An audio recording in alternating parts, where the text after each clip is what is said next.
बिस्मिल्लाहिर्रहमानिर्रहीम। अस्सलाम वालेकुम students, this is Atif Ahmad, your physics teacher. बच्चों, आज की इस वीडियो में हम डिस्कस करने जा रहे हैं रियोस्टेट और वायर बाउंड वेरिएबल रेजिस्टर। तो आज की इस वीडियो में आप क्या क्या सीखने जा रहे हैं, सबसे पहले मैं आपको वो बता देता हूँ। तो बच्चों, स्टार्टिंग में हम इसका इंट्रोडक्शन देखेंगे कि रियोस्टेट चीज क्या है, ठीक है, और क्या यूजेस है इसके, हम इसको क्यों डिस्कस कर रहे हैं। उसके बाद फिर हम इसकी कंस्ट्रक्शन के ऊपर आएंगे और यहाँ पर कुछ इंपॉर्टेंट कंसेप्चुअल पॉइंट्स आपके साथ शेयर करूंगा जो आपसे as a short question paper में पूछे जा सकते हैं। उसके बाद फिर हम बात करेंगे इसके यूजेस की, जो दो मेन यूजेस हैं। Rheostat as a variable register, ठीक है, इसको किस तरह से आप एज अ वेरिएबल रजिस्टर इस्तेमाल कर सकते हैं। सर्किट में आप इसको कैसे कनेक्ट करेंगे, ठीक है, ये रेजिस्टेंस को कैसे चेंज करता है और इसकी रेजिस्टेंस क्यों चेंज होती है, ये तमाम पॉइंट्स हम डिस्कस करेंगे। उसके बाद आज के लेक्चर का जो लास्ट पोर्शन है, लास्ट पार्ट है, बहुत ज्यादा इंपॉर्टेंट है, rheostat as a potential divider. अगर आप इसको अच्छे तरीके से समझेंगे, अच्छे तरीके से अगर इसका कंसेप्ट होगा, तो इस चैप्टर का एक टॉपिक जो लास्ट में आएगा, पोटेंशियोमीटर, बहुत इंपॉर्टेंट लॉन्ग क्वेश्चन है, उसको आप अच्छे तरीके से अंडरस्टैंड कर पाएंगे। अगर आपको इसका कंसेप्ट ना आया तो आप पोटेंशियोमीटर को कभी भी अंडरस्टैंड नहीं कर पाएंगे। इसलिए इसको अच्छे तरीके से समझने में कोशिश करूंगा, सिंपलेस्ट वे में आसान करके आपको समझाऊं, ताकि अच्छे तरीके से इसका कंसेप्ट आए, सही से आपको उसकी फील आनी चाहिए, तभी आप पोटेंशियोमीटर के टॉपिक को इजीली अंडरस्टैंड कर सकते हैं। ठीक है, तो चलिए स्टार्ट करते हैं। सबसे पहले हम बात करेंगे इसके इंट्रोडक्शन की कि रियोस्टेट चीज क्या है। बच्चों, बहुत आसान और सिंपल है। देखिए, इसके टाइटल पे ही आपको अगर देखें तो क्लियर हो जाता है कि ये क्या है, एक वायर बाउंड वेरिएबल रजिस्टर है। वेरिएबल रजिस्टर किसे कहते हैं? वेरिएबल का मतलब होता है जिसकी वैल्यू को तब्दील किया जा सके, कम किया जा सके, ज्यादा किया जा सके। तो ये वेरिएबल रजिस्टर है, यानी ऐसा रजिस्टर जिसकी रेजिस्टेंस को बढ़ाया भी जा सकता है और कम भी किया जा सकता है। ठीक है, और स्टार्टिंग में देखें वायर बाउंड वेरिएबल रजिस्टर, यानी एक वायर बाउंड करके आपने वेरिएबल रजिस्टर बनाया। इसकी पिक्चर मैंने यहाँ पर बनाई है, ये आप देख सकते हैं कि ये एक आपको एक इंसुलेटिंग सिलेंडर नजर आ रहा है, यानी कोई भी मान लीजिए प्लास्टिक का पाइप हो सकता है, ठीक है, और इसके ऊपर हमने ना एक वायर को ऐसे बाउंड किया हुआ है। ये वायर को बाउंड करके हमने ये रजिस्टर बनाया, उसी निस्बत से हम इसको वायर बाउंड वेरिएबल रजिस्टर कहते हैं। ठीक है, अभी इसकी कंस्ट्रक्शन को हम डिटेल से डिस्कस करेंगे यहाँ पर, ठीक है ना। तो अब इसके इंट्रोडक्शन में आपको पहली चीज ये क्लियर हो जानी चाहिए कि बेसिकली रियोस्टेट चीज क्या है। ये एक वेरिएबल रजिस्टर है। कैसे बनाया जाता है? एक सिलेंडर के ऊपर, इंसुलेटेड सिलेंडर के ऊपर एक वायर को बाउंड करके ये बनाया जाता है, ठीक है, इसीलिए इसका नाम वायर बाउंड वेरिएबल रजिस्टर भी है। ठीक हो गया। अब क्यों डिस्कस कर रहे हैं जी हम इसको, क्या है इसके यूजेस है? इसको हम यूज करते हैं as a variable register and as a potential divider. Variable register आप कब यूज करते हैं? जब किसी भी सर्किट के अंदर करंट की वैल्यू को बढ़ाना होता है या कम करना होता है ना, तो वहां पर आपको रेजिस्टेंस चेंज करने की जरूरत महसूस होती है। तो रेजिस्टेंस चेंज करने के लिए फिर आप इसको इस्तेमाल कर सकते हैं, ठीक है, क्योंकि ये एक वेरिएबल रजिस्टर है। दूसरा, कब पोटेंशियल को आपने कम या ज्यादा आपको चाहिए होता है, लाइक अगर 10 वोल्ट की बैटरी आपको 2 वोल्ट चाहिए, 3 वोल्ट चाहिए या 7 वोल्ट चाहिए, तो उस सूरत में फिर आप इसको एज अ पोटेंशियल डिवाइडर इस्तेमाल करेंगे। मैं डिटेल से ये चीजें क्लियर करूंगा आपको, ठीक है ना। तो ये इसके यूजेस है, इसलिए हम इसको डिस्कस कर रहे हैं, ठीक है। अब बात आ जाती है जी इसकी कंस्ट्रक्शन की, ठीक है।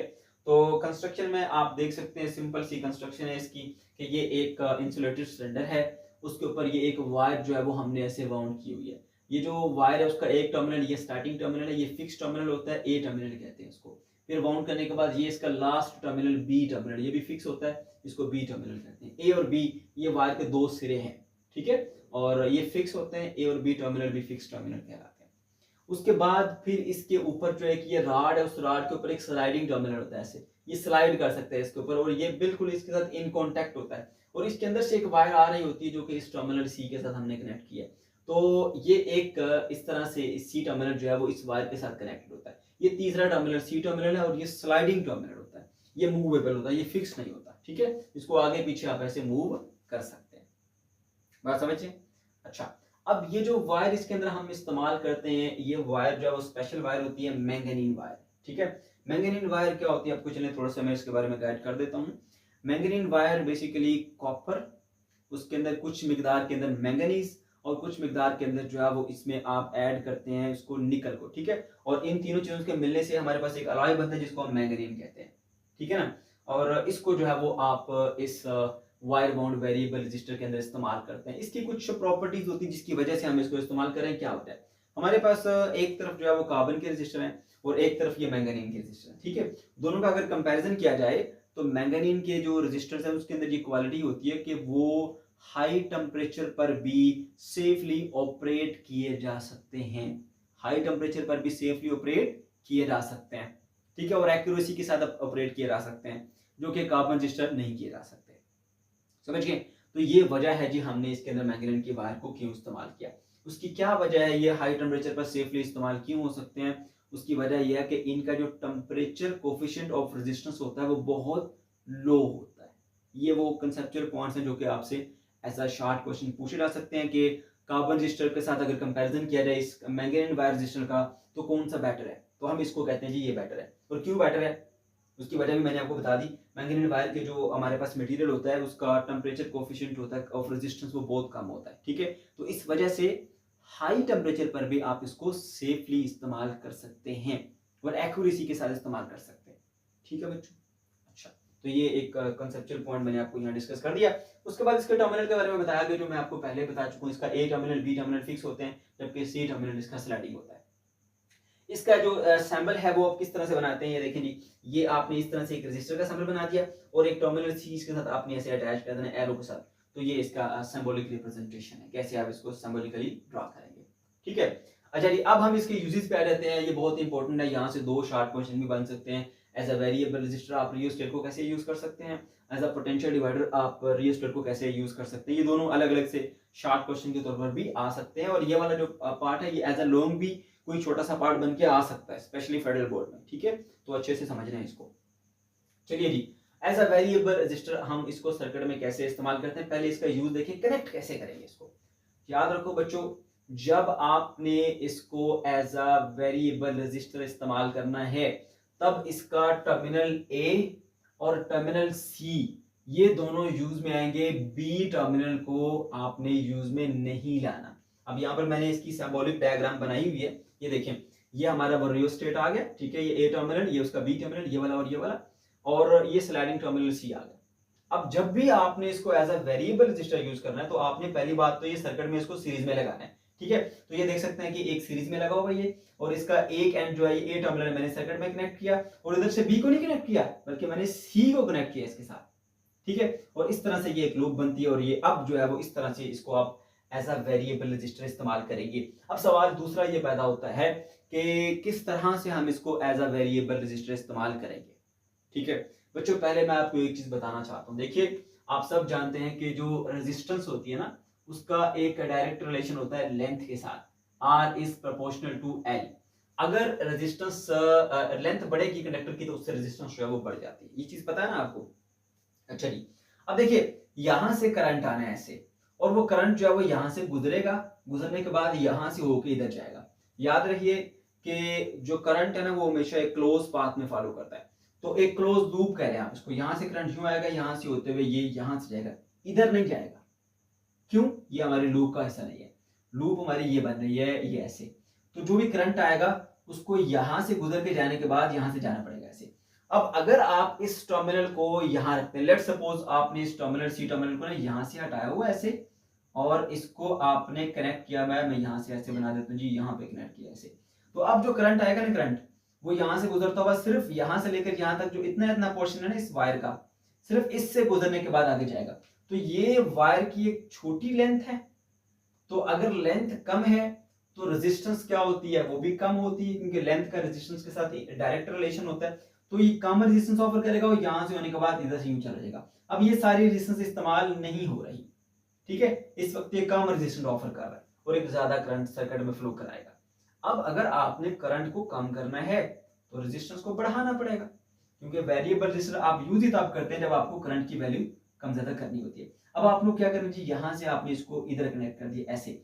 अब जो करंट है वो यहां से गुजरने के बाद इस सारी की सारी वायर की लेंथ में से गुजरने के बाद बाहर आएगा।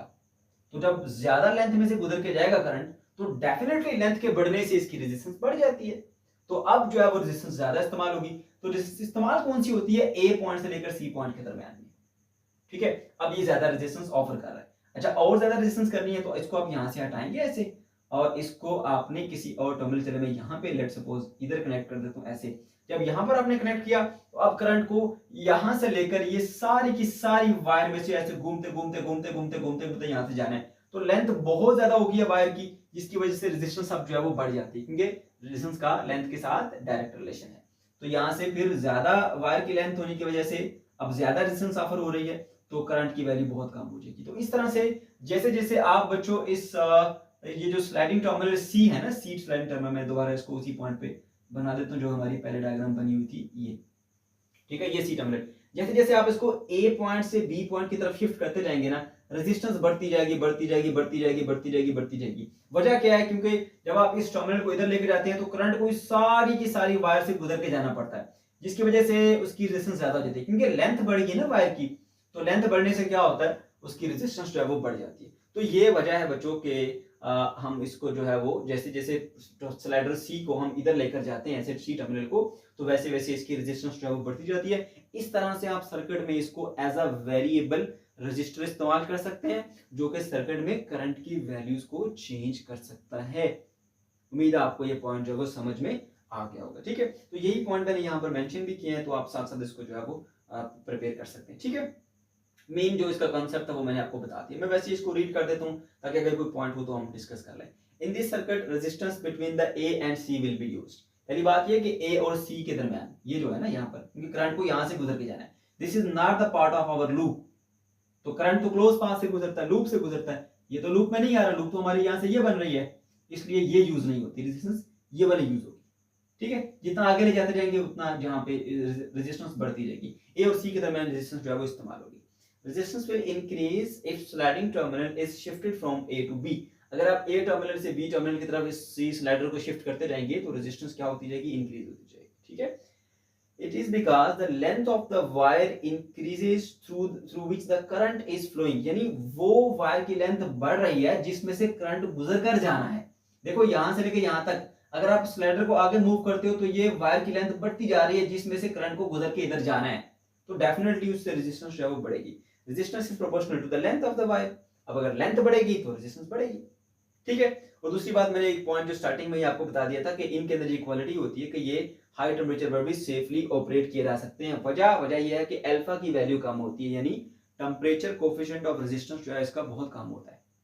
ठीक है, यानी बहुत ज्यादा टेम्परेचर बढ़ाने से भी इसकी रेजिस्टेंस के अंदर कोई ज्यादा चेंज नहीं आता। समझ लो, टेम्परेचर से इसकी रेजिस्टेंस में कोई ज्यादा चेंज नहीं आता। तो आप इसको जहां भी यूज करना है एक्यूरेसी के साथ इसको इस्तेमाल कर सकते हैं। तो ये हमारा एक जो है वो शॉर्ट क्वेश्चन यहाँ पर कंप्लीट हो गया। चलिए बच्चों, अब हम देख लेते हैं कि किस तरह से रियोस्टेट को आप एज अ पोटेंशियल डिवाइडर इस्तेमाल करेंगे। ओके, तो सबसे पहले तो बच्चों हमें यह पता होना चाहिए कि पोटेंशियल डिवाइडर का मतलब क्या है। अब कुछ तो आइडिया इसके नाम से ही हमें हो रहा है, पोटेंशियल डिवाइडर यानी पोटेंशियल को डिवाइड करने वाला, लेकिन इसका क्या मतलब है पोटेंशियल को डिवाइड करने का, ये हमें क्लियर नहीं हो पा रहा होता है। ठीक है, तो उसको क्लियर करने के लिए मैं आपको एक छोटी सी फेमस एग्जांपल देता हूं जिससे आपको काफी हद तक इसका आइडिया हो जाएगा। ओके बच्चों, अगर आपके पास एक 10 रुपीज का एक नोट है, लेकिन अगर आपने किसी को 3 रुपीज पे करने तो आप पे कर पाएंगे? आप उसको पे नहीं कर सकते। किसी को 5 पे करने आप नहीं कर सकते, किसी को 9 पे करने आप नहीं पे कर सकते। आप किसको पे कर सकते हैं? जिसको अपने 10 देने हैं। ठीक है, उसी को आप पे कर सकते हैं। ठीक है ना, इसके बिलो यानी 1 से लेकर 9 तक किसी को अगर पे करना आप पे नहीं कर सकते। फिर आप क्या करते हैं, आप उस 10 के नोट को चेंज करते हैं 1 रुपी के कॉइन के अंदर। आप किसी को 10 रुपीज देते हैं, उससे 10 कॉइन्स ले लेते हैं 1 रुपी वाले। अब आपके पास ये एबिलिटी आ चुकी है कि आप जिसको 1 रुपी पे करना चाहें आप कर सकते हैं, जिसको 2 रुपी पे करना चाहें आप कर सकते हैं, जिसको 8 रुपी पे करना चाहते हैं आप उसको पे कर सकते हैं। ठीक है, तो ये पोटेंशियल डिवाइडर भी बिल्कुल यही काम कर रहा होता है। कैसे?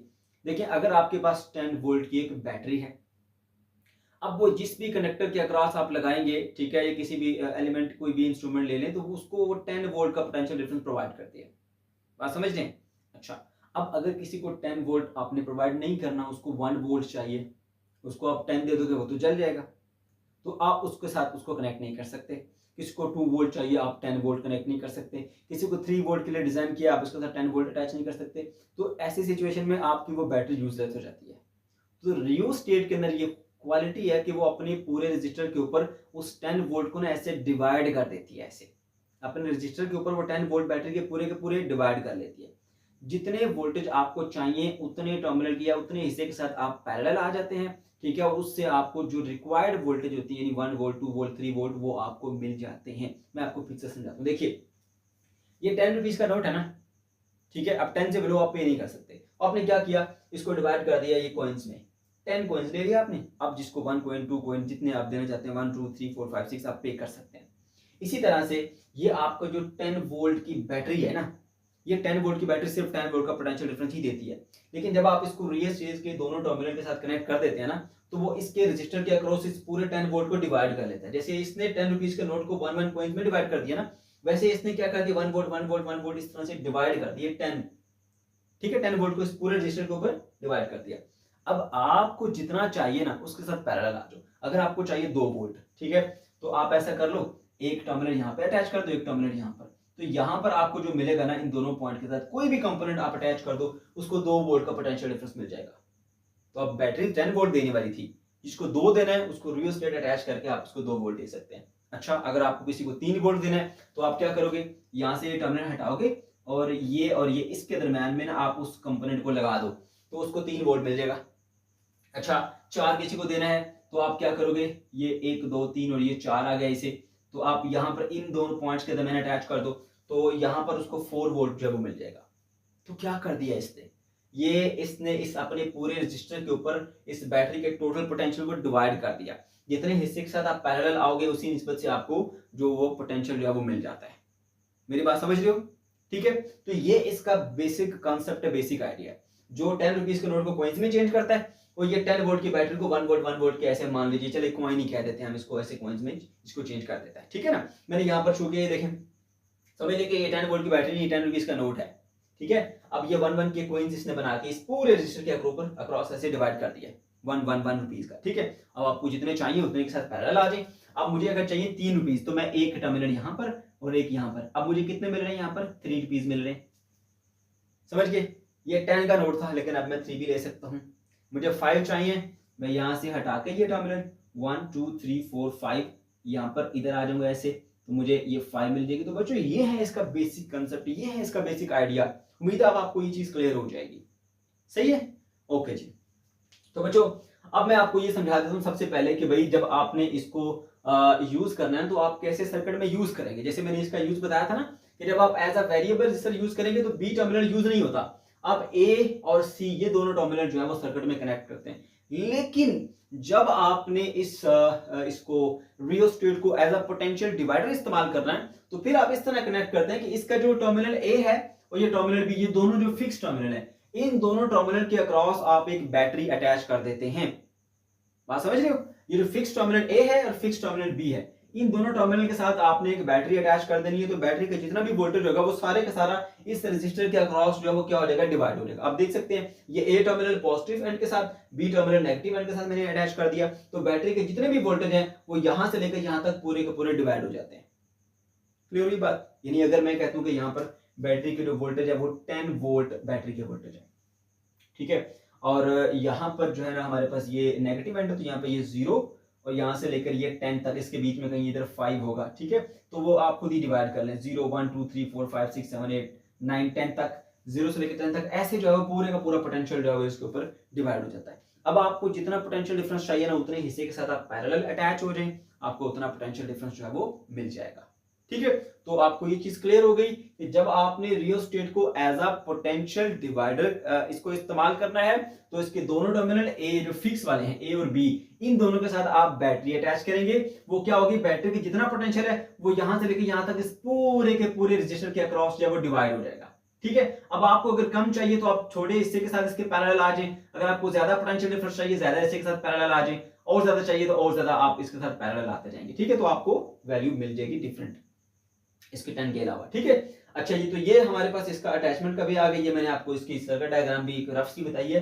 जो बुक में जो आपने सर्किट में मेन बनानी है ना वो आपकी ये है, जो आप पेपर में बनाएंगे, ये सारी ये आपको समझाने के लिए, ये समझाने के लिए, ये समझाने के लिए, ये समझाने के लिए, असल डायग्राम आपकी जो वो ये है वो आप पेपर में ड्रॉ करेंगे, ठीक है। अच्छा जी, ओके।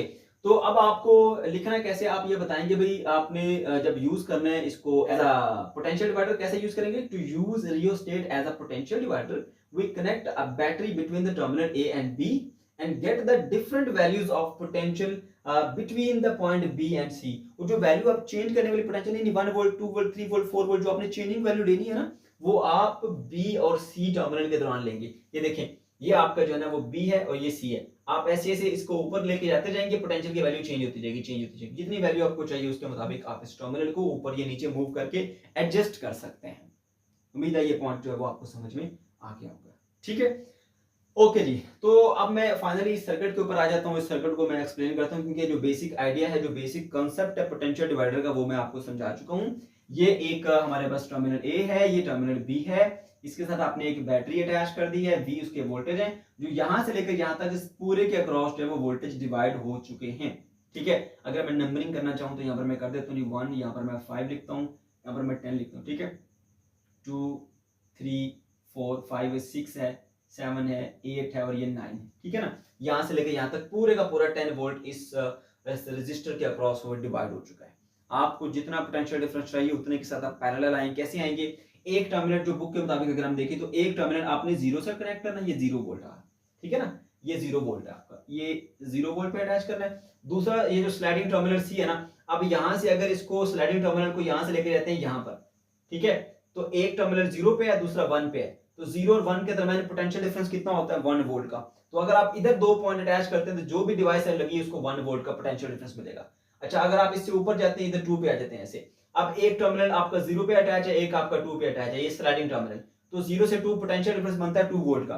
तो अगर आप 2 वोल्ट के पोटेंशियल डिफरेंस के साथ पैरेलल आएंगे तो आपको 2 वोल्ट ही मिलेंगे। ठीक है, क्योंकि पैरेलल में पोटेंशियल चेंज नहीं होता। उसके बाद अगर आप इसको और ऊपर लेके जाते हैं, 3 पे लेके जाते हैं, अब एक टर्मिनल जो है वो 0 पे है, दूसरा टर्मिनल 3 पे है, तो 0 और 3 के दरमियान जो पोटेंशियल डिफरेंस बनता है वो 3 वोल्ट का बनता है। अब आपको 3 वोल्ट मिलेगा। ठीक है, अगर आप 4 वोल्ट लेना चाहते हैं तो आप 0 और 4 के साथ एक टर्मिनल अटैच करेंगे। अगर आप 5 वोल्ट लेना चाहते हैं तो 0 और 5 के दरमियान। अगर आप 6 वोल्ट लेना चाहते हैं 0 और 6, 7 लेना चाहते हैं 0 और 7 के दरमियान, 8 वोल्ट लेना चाहते हैं 0 और 8 के दरमियान। तो इस तरह से, क्योंकि पोटेंशियल इस पूरे रेजिस्टर के ऊपर डिवाइड हो चुका है, तो जितना पोटेंशियल आपको चाहिए उतने हिस्से के साथ आप पैरेलल आ जाओ, उतने वोल्टेज जो है वो आपको मिल जाएंगी। उम्मीद है आपको ये पॉइंट जो है वो क्लियर हो गया होगा। ठीक है, तो पोटेंशियल डिवाइडर सिंपली क्या है, जो बैटरी का पोटेंशियल होता है वो सारे का सारा इस रेजिस्टर के ऊपर डिवाइड कर देता है। ठीक है, तो यहां से लेकर यहां तक आप जो है वो जितने हिस्से के साथ पैरेलल आएंगे उतना पोटेंशियल डिफरेंस आपको मिल जाता है। अब कुछ बच्चे ये पूछते हैं कि सर जरूरी है कि हमेशा 0 के साथ और इधर से किसी और टर्मिनल के साथ ही आप आए? ऐसा जरूरी नहीं है। आप चाहें तो एक टर्मिनल जो है वो यहां लगा दें 3 के साथ और एक टर्मिनल लगा दें 6 के साथ। अब इस एंड पे पोटेंशियल जो है वो 3 है, इस एंड पे पोटेंशियल क्या है? 6। तो पोटेंशियल डिफरेंस कितना होगा? 6 माइनस 3, यानी 3 वोल्ट का पोटेंशियल डिफरेंस है, तो आपको 3 वोल्ट यहां पर मिलेंगे। ठीक है, ये बिल्कुल जरूरी नहीं है कि आप 0 से ही एक टर्मिनल को फिक्स रखें, कहीं भी अटैच कर सकते हैं। आप यहां से भी स्टार्ट कर सकते हैं। ठीक है, ये 10 और यहां पर ये मैं 7 पे लगा देता हूं। 10 और 7 के दरमियान दो टर्मिनल मैंने अटैच कर दिए। अब ये पॉइंट हाई पोटेंशियल 10 है और ये कितना है? Low potential 7। पोटेंशियल डिफरेंस कितना है? 10 माइनस 7, यानी 3 वोल्ट का। तो जो भी कंपोनेंट यहाँ पे अटैच करेंगे उसको 3 वोल्ट का पोटेंशियल डिफरेंस मिल जाएगा। ठीक है, तो ये काम है कि पोटेंशियल डिवाइडर का। पोटेंशियल को उसने पूरे रेजिस्टर के ऊपर डिवाइड करके रख दिया, भाई आपको जितना चाहिए आप उतना ले लो। ठीक है, ओके। तो अब हमने इसकी डेरिवेशन के ऊपर आने, क्योंकि कंसेप्ट हम सारे का सारा इसका सीख चुके हैं। ठीक है, ये क्या करता है? बैटरी के सारे वोल्टेज को रेजिस्टर पे डिवाइड कर देता है। जितने आपको पोटेंशियल चाहिए उतने हिस्से के साथ आप पैरेलल आ जाओ, उतने वोल्टेज आपको मिल जाएंगे। अच्छा, अब जब हम इसकी डेरिवेशन के ऊपर आएंगे तो हम आसान सा लॉ जो क्लास 10th में हमने सीखा था, ओहम लॉ V = IR, उसका इस्तेमाल करते हैं। ठीक है, तो किसी भी रेजिस्टर के अक्रॉस अगर आपने निकालने हैं जी पोटेंशियल, तो वो उसकी रेजिस्टेंस और करंट को आप मल्टीप्लाई करते हैं। ठीक है ना, अगर आपने इस टर्मिनल पे रखा हुआ, ये स्लाइडिंग टर्मिनल सी आपका यहाँ पर है, ये ठीक है, इधर ये 0 1 और एक यहाँ पर ही आ जाता है। ठीक है, इनके दरमियान में अगर आपने पोटेंशियल डिफरेंस अभी कितना मिल रहा है उसके लिए कैलकुलेट करना है, तो यहाँ की रेजिस्टेंस, जितनी ये रेजिस्टेंस है, ठीक है, और जितना इसमें से करंट पास कर रहा है, करंट तो एक ही होगा क्योंकि एक ही लूप बन रही है ऐसे, तो सेम करंट आई जो है इसमें से पास करता हुआ जा रहा है। टोटल रेजिस्टेंस को आपने शो किया हुआ कैपिटल आर से, और ये पार्टिकुलर रेजिस्टेंस जहां पे आपने इस टर्मिनल सी को स्लाइडर को एडजस्ट किया हुआ वो आपके पास जो है वो आर है। ठीक है, तो यहाँ पर ये स्मॉल आर से मैंने इसको शो किया, ये जो नई रेजिस्टेंस है जो कि हम इस्तेमाल कर रहे हैं यहाँ पर इधर इसमें इस्तेमाल हो रही है, और टोटल रेजिस्टेंस इसकी कितनी है जी? आर है। ठीक है, अब यहाँ पे अगर आपने पोटेंशियल निकालना है तो ये वाली रेजिस्टेंस और इसमें से फ्लो करने वाला करंट आप दोनों को मल्टीप्लाई करेंगे, because we know that V = IR। ठीक है, इस रेजिस्टेंस का इस पोटेंशियल का नाम हमने रखा BC, क्योंकि ये पॉइंट B और पॉइंट C के दरमियान में है, दैट्स व्हाई VBC। तो V = IR होता है। करंट I इस सर्किट में से पूरा फ्लो करके जा रहा है, I करंट, चलो मैं यहाँ पे बना देता हूँ, करंट जो है वो I इस सर्किट में से फ्लो करता हुआ जा रहा है। ठीक है, मैंने उल्टी डायरेक्शन बना दी, इसकी पॉजिटिव है तो यहाँ से ऐसे आएगा, ठीक है, और यहाँ से ऐसे जाएगा। ठीक हो गया? अच्छा जी, तो ये करंट आई है जो इस सर्किट में फ्लो करता हुआ जा रहा है और रेजिस्टेंस इतने हिस्से की कितनी है R. So potential across these two points, ठीक है, वो होगा आपके पास VBC that is equal to I into R. ठीक है, अब आई क्या है कि टोटल करंट जो इस सर्किट में फ्लो कर रहा है। तो according to Ohm law I is equal to V by R होता है, क्योंकि ये टोटल करंट है। तो total voltage by total resistance, total voltage ये बैटरी की है V, ठीक है, जो उसने दी है, ठीक है, और टोटल रेजिस्टेंस यहां से लेके यहां तक वो कैपिटल R है। टोटल करंट है ना, तो total voltage by total resistance. तो यहाँ पर आपने V बाय R पुट कर दिया। अब सिंपली आपने इसको जस्ट रीअरेंज किया है कि V को इधर लिख दिया और R को इधर लिख दिया। जैसे A B को आप BA लिख सकते हैं, A मल्टीप्लाई बाय B हो या B मल्टीप्लाई बाय A हो, बात तो एक ही है। तो आपने इसको रीअरेंज किया, small r by capital R into V। तो ये आ गया जी आपके पास new resistance VBC is equal to small r divided by capital R multiply by original voltage of the battery. ठीक है बच्चों, तो ये था हमारे पास छोटा सा आसान सा कंसेप्ट। अब मैं आपको सर्किट में जो ये डायग्राम है यहाँ से भी बता देता हूँ, प्रैक्टिकली भी किस तरह से आप इसको इस्तेमाल करेंगे। देखो, ये आपने ए टर्मिनल लिया, ये बी टर्मिनल, बैटरी इन दोनों के साथ ऐसे अटैच कर दो। ठीक है, अब फर्ज कर लो कि अगर आपने ऐसा किया कि पॉजिटिव टर्मिनल आपने बैटरी के इधर कनेक्ट किया और नेगेटिव टर्मिनल आपने इधर कनेक्ट किया। ठीक है, तो इस सर्किट के मुताबिक फिर आप क्या करोगे जी, यहाँ पर जो टर्मिनल है ना आपका, क्या कहते हैं जी उसको, ये सी स्लाइडर टर्मिनल, ये सी एक स्लाइडर टर्मिनल है आपके पास। ठीक है, और एक आपके पास ये नेगेटिव, इन दोनों के दरम्यान में आपने जो है वो कंपोनेंट लगाना है जिसको आपने चेंज करनी है। VBC जहां पे आपने लेनी है, ये VBC, वो VBC आपको B और C के दरम्यान मिलेगी। ये देखिए ना, मैंने पहले भी बताया था, B और C के दरम्यान आपको वोल्टेज मिलेंगे। ठीक है, अच्छा जी, तो अब मैं आपको बताता हूं कि अगर आपको वोल्टेज चाहिए कम तो आप इस स्लाइडर को जो है ना इसके करीब रखेंगे यहाँ पर। ठीक है, ये रेजिस्टेंस भी थोड़ी होनी चाहिए, समझ गए। अगर आपको वोल्टेज चाहिए ज्यादा, ज्यादा पोटेंशियल डिफरेंस चाहिए, तो फिर आपको यहाँ से इसको ऐसे मूव करते रहेंगे, मूव करते रहेंगे, यहाँ पर आएंगे तो आपको मैक्सिमम वोल्टेज मिल जाएंगे। ठीक है, जैसे यहाँ पर देखें, ये यहाँ से ऐसे जैसे जैसे आप इसको ये सी टर्मिनल को बी से ए की तरफ मूव करते जाएंगे ना, पोटेंशियल बढ़ता जाएगा। ये यहाँ पे 0 था, फिर 1 वोल्ट 2 3 4 5 6 7, ठीक है, ऐसे ऐसे बढ़ता जाएगा, ऐसे ऐसे। जब आप इसको स्लाइडर को किधर मूव कर रहे हैं, ए पॉइंट की तरफ, तो इसी तरह यहाँ पर भी देख सकते हैं, जब आप स्लाइडर को इस पॉइंट ए की तरफ शिफ्ट करते जाएंगे तो जो पोटेंशियल डिफरेंस है यहाँ पर आपको ग्रेटर मिलता जाएगा। आप इसको वेरीफाई करना चाहते हैं, यहाँ पर आप वोल्ट मीटर लगा लें और वोल्ट मीटर लगा के इसको ऑब्जर्व कर सकते हैं कि वाकई क्या यहाँ से इधर ट्रैवल कराने से इसके अंदर जो है वो पोटेंशियल का जो VBC के दरम्यान जो पोटेंशियल है वो, सॉरी, ये जो VBC है उसकी वैल्यू जो है वो चेंज हो रही है नहीं हो रही, इसको ऑब्जर्व भी कर सकते हैं कि किस तरह से वो बढ़ रही है या वो कम हो रही है। ठीक है बच्चों, तो ये था हमारा आज का टॉपिक। अगर आपको कोई कंफ्यूजन है या किसी किस्म का कोई प्रॉब्लम है तो कमेंट सेक्शन के अंदर आप जरूर पूछ सकते हैं। अल्लाह हाफिज।